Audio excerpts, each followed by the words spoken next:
오늘 말씀은 민수기 5장 11절에서 31절 말씀입니다. 봉독하겠습니다. 여호와께서 모세에게 말씀하여 이르시되 이스라엘 자손에게 말하여 그들에게 이르라. 만일 어떤 사람의 아내가 탈선하여 남편에게 신의를 저버렸고 한 남자가 그 여자와 동참하였으나 그의 남편의 눈에 숨겨 드러나지 아니하였고 그 여자의 더러워진 일에 증인도 없고 그가 잡히지도 아니하였어도 그 남편이 의심이 생겨 그 아내를 의심하였는데 그의 아내가 더럽혀졌거나 또는 그 남편이 의심이 생겨 그 아내를 의심하였으나 그 아내가 더럽혀지지 아니하였든지 그의 아내를 데리고 제사장에게로 가서 그를 위하여 보릿가루 10분의 1 에바를 헌물로 드리되 그것에 기름도 붓지 말고 유향도 두지 말라. 이는 의심의 소재요 죄악을 기억나게 하는 기억의 소재라. 제사장은 그 여인을 가까이 오게 하여 여호와 앞에 세우고 토기에 거룩한 물을 담고 성막 바다에 티끌을 채하여 물에 넣고 여인을 여호와 앞에 세우고 그의 머리를 풀게 하고 기억나게 하는 소재물 곧 의심의 소재물을 그의 두 손에 두고 제사장은 저주가 되게 할 쓴 물을 자기 손에 들고 여인에게 맹세하게 하여 그에게로 이르기를 내가 내 남편을 두고 탈산하여 다른 남자와 동침하여 더럽힌 일이 없으면 저주가 되게 하는 이 쓴물의 해독을 면하리라. 그러나 내가 내 남편을 두고 탈선하여 몸을 더럽혀서 내 남편 아닌 사람과 동침하였으면 제사장이 그 여인에게 저주의 맹세를 하고 그 여인에게 말할지니라. 여호와께서 내 넓적다리가 마르고 내 배가 부어서 내가 내 백성 중에 저주거리 맹세거리가 되게 하실지라. 이 저주가 되게 하는 이는 이 물이 내 창자에게 들어가서 내 배를 붓게 하고 내 넓적다리를 마르게 하리라 할 것이요 여인은 아멘 아멘 할지니라. 제사장이 저주의 말을 두루마리에 써서 그 글자를 쓴 물에 빨아넣고 여인에게 그 저주가 되게 하는 쓴 물을 마시게 할지니 그 저주가 되게 하는 물이 그의 속에 들어가서 쓰리라. 제사장이 먼저 그 여인의 손에서 의심의 소재물을 취하여 그 소재물을 여호와 앞에 흔들고 제단으로 가지고 가서 제사장은 그 소재물 중에서 한 움큼을 취하여 그 여자에게 기억나게 하는 소재물로 제단 위에 불사르고 그 후에 여인에게 그 물을 마시게 할지라. 그 물을 마시게 한 후에 만일 여인이 몸을 더럽혀서 그 남편에게 범죄하였으며 그 저주가 되게 하는 물이 그의 속에 들어가서 쓰게 되어 그의 배가 부으며 그의 넓적다리가 마르리니 그 여인이 그 백성 중에서 저주거리가 될 것이니라. 그러나 여인이 더럽힌 일이 없고 정결하며 해를 받지 않고 임신하리라. 이는 의심의 법이니 아내가 그의 남편을 두고 탈선하여 더럽힌 때나 또는 그 남편이 의심이 생겨서 자기의 아내를 의심할 때 여인을 여호와 앞에 두고 제사장이 이 법대로 행할 것이니라. 남편은 무죄할 것이요 여인은 죄가 있으면 당하리라. 이것은 성령으로 기록된 말씀입니다. 지난주 나눴던 말씀 같이 또 한번 살펴보고 넘어가도록 하겠습니다. 깨끗한 삶이라는 제목으로 민수기 5장 전반부에 있는 말씀 우리가 같이 살펴봤는데요. 나병 환자나 유출병자, 그 전염성이 있는 그런 이제 병자들은 짐 밖으로 격리시켰다 하는 거 우리 봤습니다. 또 주검을 만진 자, 그러니까 겉에 보기에는 뭐 깨끗해요. 시체를 만져도 뭐 표시가 나나요? 그런데 이제 좀 격리시켜라 그 사람도, 이런 걸 이제 살펴봤는데, 지금 이제 우리가 코로나19 상황을 거치면서 아주 뭐 너무 잘 알고 있는 내용입니다. 그런데 그 이전만 해도 좀 이런 관념들이 아주 강하지는 않았어요. 그 이생 관념에 대해서 여러분 잘 알고 뭐 씻기도 하고 하셨겠지만, 뭐 흐르는 물에 손을 씻고 뭐 하는 그런 좀 더 섬세한, 좀 더 철저한 그런 방역에 대해서는 좀 무감하지 않았나 싶어요. 그러나 이제 코로나19 상을 거치면서 우리가 너무너무 공감하는 내용입니다. 그 오래전에 이런 이제 정결 예시, 이걸 하나님이 모세를 통해서 이스라엘 백성들에게 주셨다는 거 참 놀랐습니다. 그래서 제가 어릴 적 이야기도 했잖아요. 그 방학 때 되면 손 한 번도 안 씻고 손 막 터가지고 쩍쩍 갈라지고 했던 그 이야기 했습니다. 그냥 뭐 그거 가지고 또 밥도 먹고 그랬던 적이 있는데요. 어떻든 정말 눈에 보이지 않지만은 그런 전염성이 있는 것들 얼마나 우리 삶을 위협하는지요. 그래서 좀 이런 이제 환자들 격리시키는 게 좀 매정하다 이렇게 볼 수도 있지만, 그러나 공동체를 위해서 또 그 환자를 위해서도 이것이 필요했던 거죠. 그들의 인권을 무시하는 것이 아니고 공동체의 또 건강함을 유지하기 위해서 또 격리시켜서 철저히 또 더 집중해서 치료할 수도 있잖아요. 이런 이제 장치로 격리시켰다 하는 걸 보게 됩니다. 그래서 이제 구약 성경이나 성경의 그 정신은 우리 영혼만 깨끗하면 된다. 영혼만 거룩하면 된다. 그게 아니에요. 육체도 깨끗해야 된다. 건강해야 된다. 그래서 우리 크리스찬들이 좀 육체 건강을 위해서 좀 신경을 써야 됩니다. 그냥 기도만 하겠어 하고 교회 봉사만 열심히 하겠어 하고 이제 육체 건강을 위해서 우리가 신경을 쓰지 않으면, 구체적으로 이제 육체를 관리하지 않으면 건강이 무너지겠죠. 그래서 전인적인 건강, 그것을 성경 가르치고 있습니다. 그러니까 우리의 영혼도 거룩하고 깨끗하지만 육체도 건강하고 깨끗한 정리된 그런 모습 주님이 원하신다 하는 거 다시 한번 생각하게 됩니다. 성결하게 하기 위해서는 또 어떤 것이 필요한가 하면, 모든 게 무질서하고 헝클어진 것을 이제 질서 있게 정리시키는 것이 깨끗하게 하는 의미가 되겠습니다. 특히 이제 남에게 금전적인 손해를 입혔을 때 어떻게 하는가? 그것도 죄라고 표현을 하고 있어요. 어떻게 다른 사람에게 금전적으로 손해를 입혔는데 그게 죄일까? 세상에서도 어떻게 보면은 그 배상을 해야 되니까 죄라는 개념이 조금 있겠습니다만 성경에서 그것 죄라고 합니다. 해결해야 돼요. 어떻게든 그 손해본 사람이 탕감을 해주든지 어떻든 자기가 갚든지 이 문제 해결해야 돼요.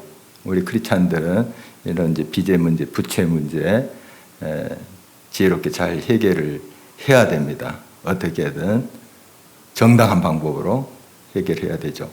어떻게 이제 해결을 했나 하면, 일단 미안한 마음을 가져야죠. 손해를 끼쳤으면. 그리고 그 금전적인 그 부분만이 아니고 그것으로 인해서 상대방의 신의를 저버렸잖아요. 상대방이 나를 믿었는데 손해를 끼쳤습니다. 그러면 마음도 상하겠죠. 그것까지 이제 생각을 해야 됩니다. 내가 1,000만 원 손해를 입혔다면 1,000만 원 주면 돼, 이게 아니고요. 그 1,000만 원 때문에 빚어진 그런 마음의 상처들, 또 그 가정이 손해본 가정이 어려웠다면, 자식들도 있다면 얼마나 힘들겠어요. 그것 때문에. 그런 것까지 생각을 해야 돼요. 1,000만 원 딱 그것만이 아니잖아요. 그래서 그런 모든 것에 대해서 미안한 마음, 죄송한 마음 가져야 돼요. 그리고 이건 하나님께도 범죄한 거예요. 사람에게 손해 끼치는 것은, 사람에게 죄를 지은 것은 하나님께도 죄를 지은 것이기 때문에 하나님께 회개해야 돼요. 철저히 하나님께 죄송한 마음, 또 상대방의 미안하고 죄송한 마음 이걸 가져야 됩니다. 그리고 구체적으로 그 손해된 금액을 갚아야 돼요. 갚되 손해된 금액 곱하기 5분의 1. 1,000만 원이면 200만 원. 5분의 1이니까 200만 원을 더해서 1,200만 원을 갚아야 돼요. 1,200만 원을 이렇게 해서 확실하게 정리해라 하는 것이고, 이제 그걸 깨닫고 이제 배상을 하려고 하는데 그 피해자가 뭐 죽었거나 소재지가 분명하지 않고 또 그 피해자가 없으면 친척들에게 갚아야 되는데 친척들도 없고, 이런 경우는 하나님께 바쳐야 됩니다. 그 돈을 1,200만 원을 하나님께 바쳐야 돼요. 그래서 그것은 결국 이제 제사장에게로 돌려지는데요. 값대 플러스 속죄 제물을 바쳐야 돼요. 속죄 제물을 바쳐서 더 확실하게 그 모든 것들을 정리하는 것을 보게 됩니다. 그러니까 이 손해를 배상할 사람 잘 찾아야 돼요. 그렇지 않으면 더 많은 금전적인 손실이 있게 되겠죠. 물론 하나님께 바치는 거지만 1,200만 원 하고 또 재물까지 바쳐야 되니까. 그러니까 이 말은 뭐냐 하면 손에 끼치지 말고 살아라 하는 건데, 우리가 살다 보면 또 손에 끼칠 수 있잖아요. 어떻게든 해결을 해야 돼요. 부채 해결해야 되고, 또 상대방이 긍휼의 마음으로 탕감해 줄 수도 있고, 어떻든 대화를 통해서든지 그 문제가 해결돼야 됩니다. 우리 크리스찬들 꼭 나는 영혼은 자유로워 이렇게 생각하면서 이런 이제 인간관계 속에서 부채 문제를 좀 소홀히 한다면 그건 바른 크리스찬의 모습은 아닐 것입니다. 그래서 깨끗한 삶이라는 제목을 붙여봤는데, 모든 것이 정리된 삶, 크리스찬들은 영적인 부분뿐만 아니라 육적인 부분들, 부채 문제들 이런 것도 잘 정리된 그런 삶이 우리에게 요청된다, 이렇게 말씀드릴 수 있겠습니다. 오늘 본문 말씀 꽤 긴데요. 근데 좀 개인적으로는 그냥 넘어가고 싶은 부분이에요. 정말 힘들어요. 힘든 부분인데, 또 여성들은 굉장히 좀 기분 나쁠 수도 있어요. 왜 여자들만 이렇게 두고 난리냐 또 이렇게 생각할 수가 있는데, 한번 어떻든 하나님께서 또 주신 말씀 아니에요. 그렇다고 우리가 이걸 건너뛰어버리고 하기보다도 하나님께서 꼭 우리들이 필요하니까 주신 말씀이죠. 그래서 우리 몇 가지 좀 살펴보도록 하겠습니다. 여자의 탈선에 대해서 이야기를 하고 있습니다. 외도, 불륜에 대해서. 꼭 여자만이겠습니까? 남자들이 더 심하죠, 사실은. 그것은 이제 좀 이렇게 옆에다 두고, 오늘 보면 여자의 탈선이에요, 여자의 탈선. 기차가 선로위를 달려야지 안전하잖아요. 그런데 나는 자유롭게 살래야 하면서 그냥 선로를 벗어나서 저 넓은 들판으로 달려갔다. 기차가.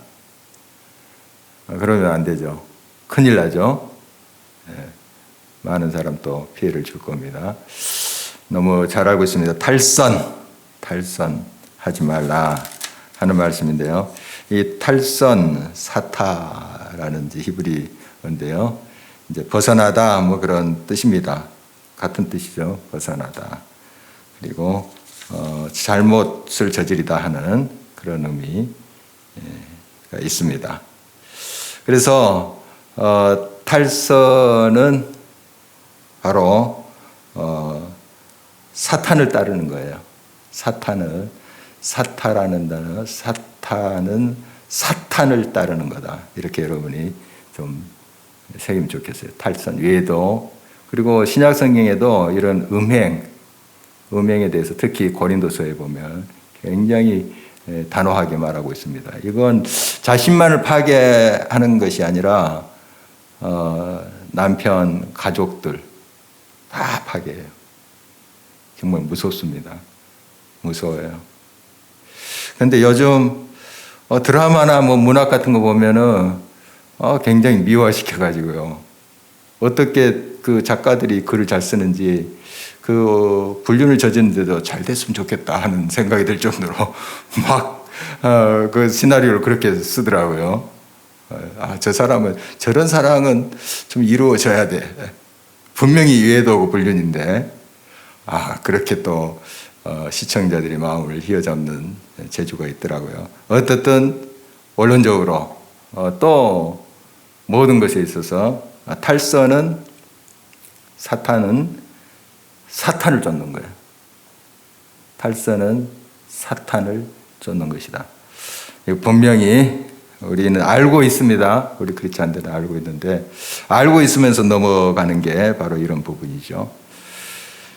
자, 이 탈선은 남편에게 신의를 저버린 것이다. 오늘 본문에 그렇게 되어 있습니다. 배반한 거죠. 배반한 거고. 지금 이제 전체적인 전제가 있어요. 남편이 그 정직하게 사는 어떤 하나님 말씀과 또 세상에서 외도하지 않고 불륜을 저지르지 않고 바르게 사는 것을 전제하고 있는 거예요. 남편이 외도하고 불륜을 저지르면서 자기 아내가 그랬다고 막 그 제사한테 데리고 와서 난리법석 떨고 그건 말이 됩니까?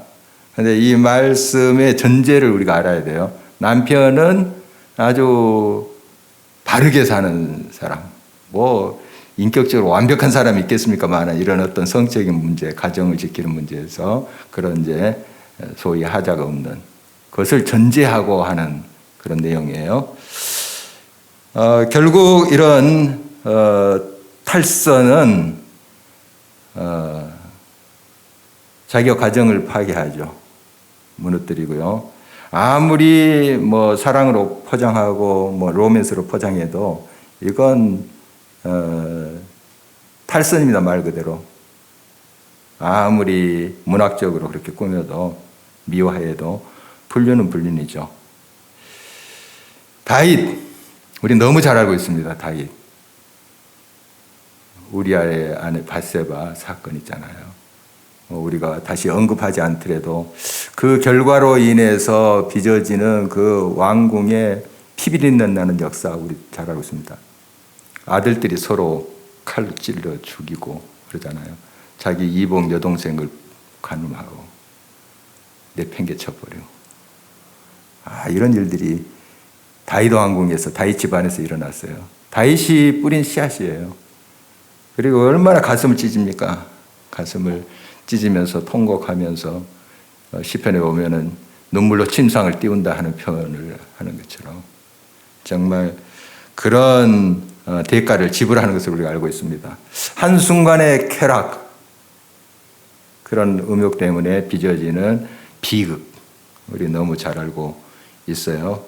이제 이렇게 여자가 불륜을 저질렀는데 그러나 증인도 없고 어떤 증거도 없어요. 이런 경우는 이제 남편이 어떻게 하냐면 오늘 말씀 보니까 제사장한테 데리고 가요. 제사장 앞에. 제사장은 이제 하나님의 대리자죠. 대리자가 이제 그걸 이제 분별하는데요. 이제 혐의가 있다고 생각하는 거죠. 증거는 없지만 혐의 있다. 그래서 이제 제사장한테 데려가는데 이때 제사장 역할이 참 중요합니다. 공평무사해야 돼요. 평소에 저 여자인데 좀 꼴보기 싫었는데 하면서 자기 감정 얹어가지고 그러지도 않은 사람을 죄 있다 해버리면 그거 하나님께 범죄한 거잖아요. 제사장이. 그러니까 제사장이 정신 바짝 차려야 됩니다. 이럴 때는 공평하게 잘 분별해야 돼요. 물론 제사장뿐만 아니라 어떤 이제 재판하는 사람 위치, 그런 위치에 있는 사람, 가정에서 또 자녀들의 관계에 어떤 것을 분별할 때 공평해야 돼요. 평소에 내가 더 좀 예차이 가는 자녀에게 더 이렇게 마음을 기른다든지 그러면 안 되죠. 뭔가 옳고 그름과 그런 것을 분별할 때는 아주 공평하게 해야 됩니다. 친하다고 그 사람을 감싸고 해서는 안 돼요. 교회 안에서도 마찬가지예요. 간혹 교회 안에서도 문제가 생길 수 있어요. 문제 없습니까? 우리 길가에 평안하지만은 그래도 문제 생길 수 있어요. 이때 친하다고 감싸 돌면 안 됩니다. 어떤 문제 앞에서는 정말 하나님 앞에 내가 서 있다 하는 의식을 가져야 돼요. 그래서 공평하게 해야 됩니다. 공평하게 옳고 그름을 잘 분별해서 그걸 판단을 해야 되죠. 그래서 참 제사장 이치가 이 당시에 참 힘들었겠구나 그런 생각을 해봤습니다. 물론 영광스러운 자리예요. 하나님의 일을 전적으로 감당하는 귀한 자리입니다만은 또 이런 짐을 져야 돼요. 짐을 지고 또 잘 분별해서 또 사람들에게 또 옳고 그름을 세울 때 권위도 서겠죠. 영광스러운 자리죠. 그러나 그만큼 그 자리가 어려운 자리입니다. 그래서 우리가 이제 교회의 직분을 맡아서 일할 때 참 영광스러운 자리에 우리가 세움을 받은 거예요. 그러나 그 왕관의 무게를 또 견뎌야 되죠. 그 자리의 무게를 또 견뎌야 됩니다. 그만큼 더 깨어 있어야 되고 더 하나님 말씀에 바로 서야 되고 사람을 대할 때 공평무사해야 됩니다. 공평무사해야 돼요. 어떤 분별할 때 평소에 뭐 더 친하게 더 친근감 있게 지낼 수는 있겠죠. 그러나 어떤 문제가 생겼을 때 판단할 때 공평무사해야 돼요. 억울하게 해서는 안 됩니다. 평소에 저 사람 내 마음에 안 들어 하고 다 뒤집어 쓰이면 안 돼요. 아주 이것은 하나님께 옳지 않는 것이죠. 그리고 오늘 그 여인을 여호와 앞에 세웠다 하는 말씀이 본문에 몇 번 나와요. 한 3번 나오는데 여호와 앞에서. 그러니까 제사장도 여호와 앞에서 그 여인도 지금 이제 혐의가 있다고 하는 여인도 지금 제사장 앞에 와 있잖아요. 그런데 지금 이제 제사장이 있는 곳은 성막일 텐데요. 그 여호와 앞에 여인을 세웠다 하는 것은 그 성소에까지 들어온 것이 아니고 회막문 앞에 그 동편 있잖아요. 거기에 세운 것으로 보여져요. 그 앞에서 재판을 한 것으로 보여집니다. 어떻든 여호와 앞에서예요. 여호와 앞에서 사람의 그런 권위가 아니라 바로 하나님의 권위로 또 하나님 앞에서 하나님의 입장에서 우리 하나님의 그 생각을 다 알 수는 없지만 그러나 하나님 어떻게 보실까? 어떻게 판단하실까? 항상 이 점을 우리가 마음에 새기고 사람을 분별해야 되겠죠. 옳고 그름을 분별해야 되겠습니다. 참 중요합니다. 우리가 하나님 앞에 있다는 것. 그래서 하나님 앞에서는 숨길 수가 없어요. 하나님 모든 걸 아시기 때문에 그래서 정직하게 해야 됩니다. 그래서 이제 저주의 맹세를 하게 합니다. 이 여인에게 어떤 내용이냐 하면 이제 뭐 이 제조 과정이 조금 이상하긴 한데 그 거룩한 물을 질그릇에 담아요. 거룩한 물은 성막에 있는 그 물두멍이라고 있어요. 물두멍 거기에 물이라고 보여집니다. 그걸 이제 뜨는데 한 0.5리터 정도 됐다 그래요. 그걸 이제 질그릇에 이제 떠서 성막 그 바닥에 있는 티끌을 긁어다가 거기다 섞어요. 좀 이상하기도 하죠. 그걸 이제 섞고 그 다음에 이 죄가 있으면 그 탈선을 했다 하는 이제 죄가 있으면 이제 넓적다리가 이제 마르고 뭐 배가 부르고 뭐 이렇게 된다는 내용이 있어요. 오늘 보니까 이런 이제 내용을 쓴 글을 이제 두루마리에다 이제 썼나 봐요. 두루마리 뭐 양피지나 이런 것 같아요. 써가지고 그걸 그 아까 그 물에다가 이렇게 씻는 거예요. 그러면 그게 이제 거기에 그 섞이겠죠. 그걸 마시게 해요. 지금 뭐 이게 이제 어떤 과학적으로 증명되고 그런 것은 아니에요. 여기에 뭐 대단한 뭐 신비스러운 마법처럼 그런 것은 아니고 정말 하나님 앞에 서서 지금 이것을 진행하고 있다 하는 것에 우리가 초점을 맞춰야 돼요.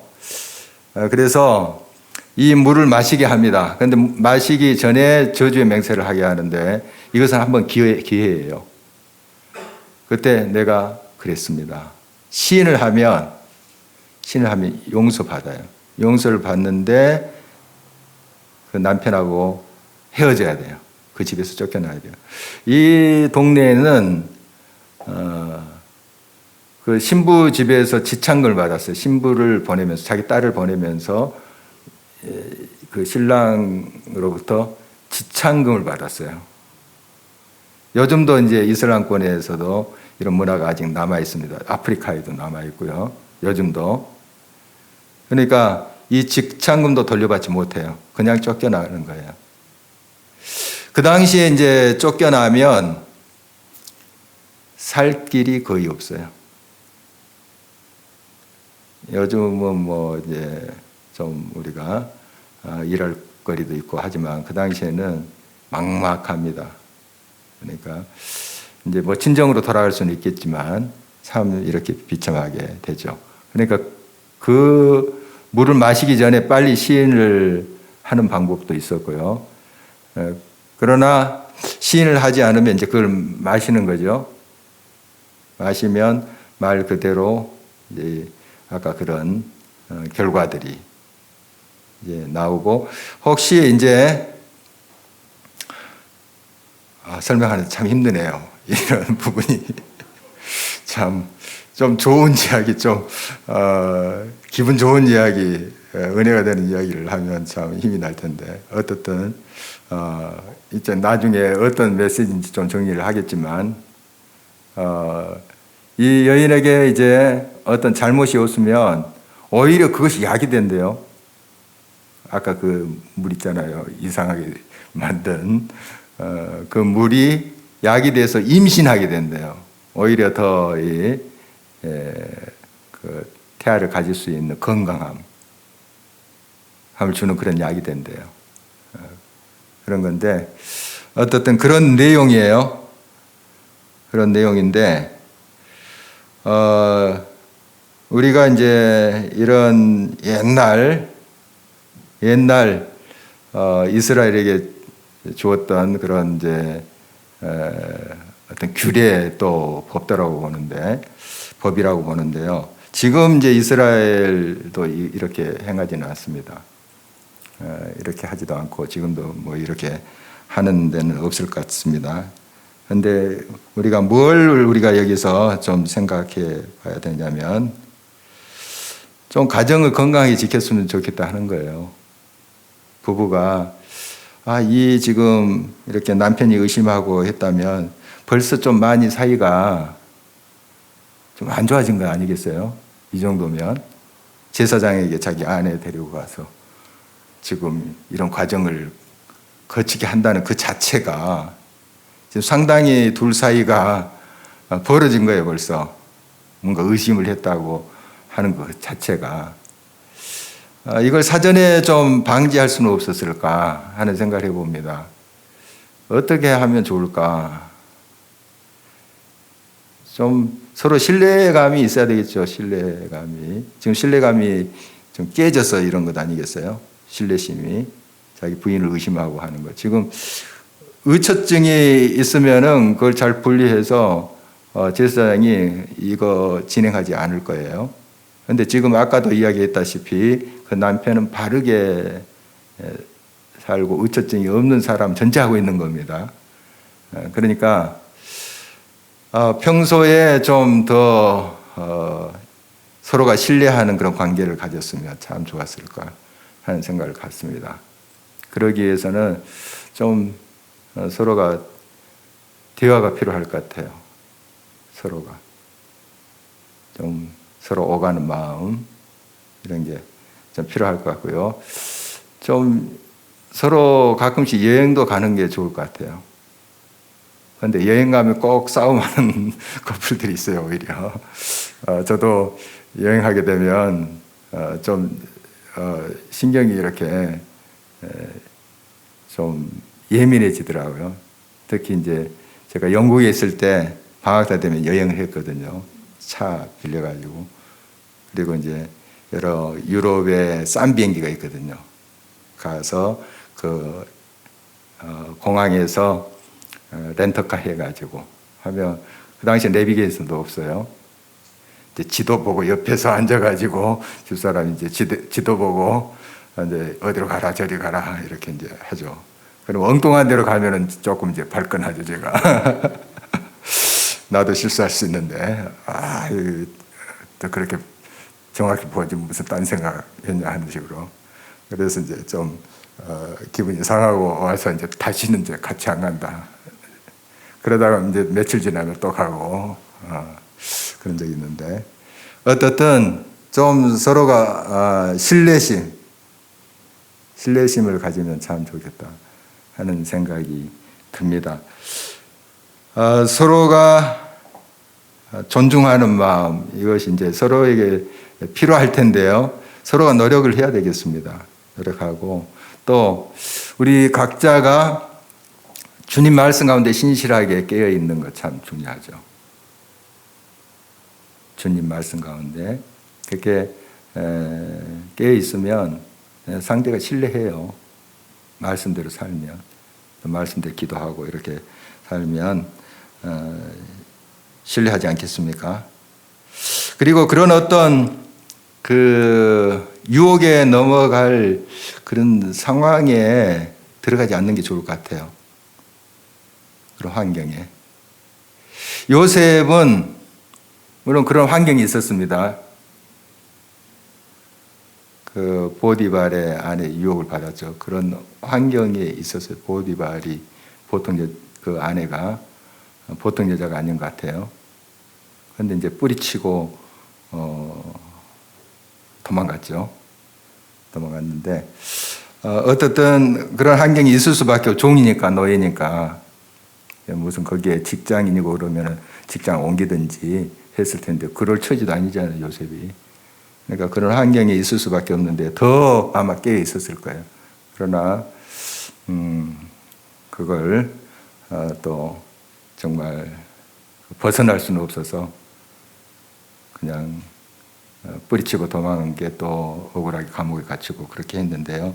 어떻든 그런 불이익을 당하더라도 그런 환경을 좀 벗어나고 뿌리치더라도 그렇게 해야 될 우리의 결단이 필요할 것 같습니다. 그런 환경 속에 들어가지 않는 거 참 쉽지 않죠. 우리가 그런 이제 문화 속에 드라마라든지 아까 이야기했듯이 문화 그렇게 멋있게 그려놓고 하는 문화 속에 우리도 모르는 사이에 지금 잠겨서 살고 있는데 참 그걸 벗어나기가 쉽지 않죠. 그 담 쌓고 산 속에 들어가서 살 수도 없는 거고. 그래서 우리가 더 깨어 있어야 됩니다. 요새처럼 더 말씀에 기도에 깨어 있지 않으면 안 됩니다. 이번에 이제 저희들 그 가족 모임이 순천에서 있었어요. 주일 저녁에 제가 열심히 또 예배 드리고 오후에 운전해가지고 내려갔습니다. 1박 2일로 한 펜션에서 이제 가졌는데 막내 누나 이야기 들었어요. 막내 누나 내일 모레 70이에요. 70인데 요즘은 바쁘대요. 바쁜데 문화센터에서 마을 문화센터에서 기타도 배우고요. 그리고 뭐 한 4대까지 하도 요가도 하고 또 한 가지 스포츠 댄스. 그런데 그게 이제 막 시작하려고 하는데 남자 수강생도 있대요. 그러니까 어떤 경우는 이렇게 파트너가 돼가지고 춤을 춰야 되나 봐요. 이제와 세상 그 나이에 정말 뭐 들뜨는 마음이 있겠습니까만은 하여간 자기는 이제 상관없다 뭐 이렇게 이야기도 하고 그러나 한쪽으로 좀 깨림직하다 할까 말까 지금 망설이고 있더라고요. 어떻든 스포츠는 건전합니다. 그것도 뭐 잘못된 사람도 어디 있다 놔도 잘못돼요. 기타 교실에 놔도 잘못돼요. 하여간 여러분 스포츠 댄스 뭐 하지 말라는 말은 아니에요. 하여간 이렇게 이제 남녀가 짝을 지어서 아마 하는 것도 있나 봐요. 파트너가 이렇게 바뀌나 봐요. 그런 이야기를 하면서 웃었는데, 어떤 유혹을 받는 그런 환경에 안 들어간 게 좋고, 어쩔 수 없는 그런 상황, 문화가 또 그렇게 조성이 돼 있고, 소돔과 고모라에서 내가 이제 살 수밖에 없는 이제 롯과 같은 처지라고, 물론 롯이 선택해서 거기 가긴 했지만, 그런 이제 환경 속에 처해 살아야만 되는 그런 환경, 그런 처지가 됐다면 정신 바짝 차려야 돼요, 진짜. 한순간에 이게 싹 영향을 받거든요, 넘어가거든요. 그러니까 정말 더 기도에 깨어서, 말씀에 깨어서 우리가 살아야 되겠습니다. 오늘 이제 말씀을 통해서 우리가 도전해야 될 게, 정말 이런 한순간의 그런 음욕 또 탈선, 얼마나 큰 화를, 비극을 초래하는가 하는 거예요. 신명기 22장 22절에 보면 이런 말씀이 있어요. 그 어떤 남자가 유부녀와 동참할 때 둘 다 쳐 죽여라. 그러니까 아까 이제 여인이 이제 혐의가 있어서 지금 제사장한테 왔잖아요. 만약에 그 유부녀죠. 그러니까 유부녀뿐만 아니라 그 상대도 이렇게 이제 처벌받는 거예요. 죽임을 당할 수밖에 없었던 거죠. 남자도. 그리고 마태복음은 이런 말씀까지 하세요. 우리 예수님께서 마태복음 5장 28절인데, 또 간음하지 말라 하였다는 것을 너희가 들었으나 나는 너희에게 이르노니 음욕을 품고 여자를 보는 자마다 마음에 이미 간음하였느니라. 이렇게 철저해요. 이 부분이 너무 예민하기도 하고요.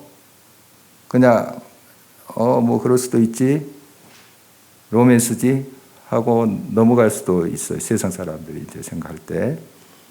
그런데 우리 예수님은 아주 철저하게 말씀하셨어요.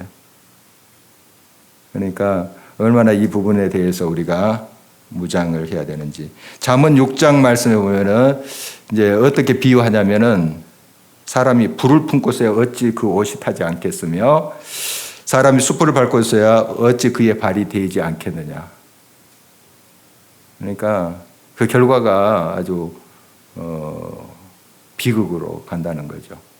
우리 너무 뭐 잘 알고 있는 내용입니다만은 다시 한번 이 사실 좀 마음에 새기면서 현대를 살면서 더 이런 이제 음란의 문화들이 미화돼서 우리들에게 비춰지고 있습니다. 너무 가까이에 있어요. 이럴 때일수록 우리가 더 말씀에 깨 있어야 됩니다. 어린 아기들까지 막 섹스 댄스 막 치게 하고 그런 건 나 좀 꼴 보기 싫어요. 텔레비전에서.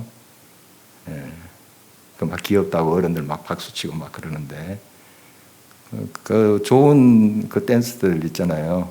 좋은 춤. 그런데 섹스 댄스 있잖아요. 막 유혹하고 뭐 하는 그런 제스처로. 좀 이런 것들은 안 했으면 좋겠어요. 우리 크리스찬은 좀 안 했으면 좋겠고, 어떻든 정말 철저히 우리 자신을 지키고 또 가정을 지키는 것이 우리 하나님의 뜻입니다. 그리고 하나님은 은밀한 죄까지 다 아시죠. 하나님 보고 계세요. 은밀한 죄까지 다 또 밝히십니다. 죄는 반드시 드러나게 돼 있어요. 지금 모르겠지? 하지만은 드러나게 돼 있습니다. 그 사실을 우리가 기억하면서 우리가 앞으로 혼날 것을 두려워해서 지치지 말자 하는 것보다도 하느님이 뭘 기뻐하실까? 과연 어떤 생각을 하며 사는 것을 기뻐할까? 또 우리 부부가 어떤 모습으로 사는 게 하나님이 기뻐하시는 모습일까? 이것을 좀 생각하면 좀 나의 욕망과 나의 그런 정욕대로 사는 것이 아니라 하나님의 뜻대로 삶을 우리가 선택하며 살 수 있지 않을까 그렇게 싶습니다. 오늘 말씀 기억하면서 탈선의 비극이라는 이제 제목을 붙여봤는데요. 참 지금도 계속 우리 주변에서 일어나고 있는 일이에요. 사실 일어나고 있습니다. 가정이 파괴되고요. 정말 자녀들이 무슨 죄입니까? 자녀들이 큰 고통을 당하고 실제로 그런 제 가까이 있던 사람의 사례도 제가 알고 있어요. 정말 너무너무 가슴 아파 그 일 생각하면. 정말 우리 크리스찬은 먹든지 마시든지 무엇을 하든지 하나님의 영광을 위해서 사는 사람들이에요. 그게 우리의 기쁨이고 우리의 행복입니다. 그러한 정도의 길을 가게 해 주십시오. 탈선이 아니라 바로 하나님이 바라시는 길을 행할 수 있도록 해 주십시오. 우리 같이 말씀 기억하면서 함께 기도하도록 하겠습니다.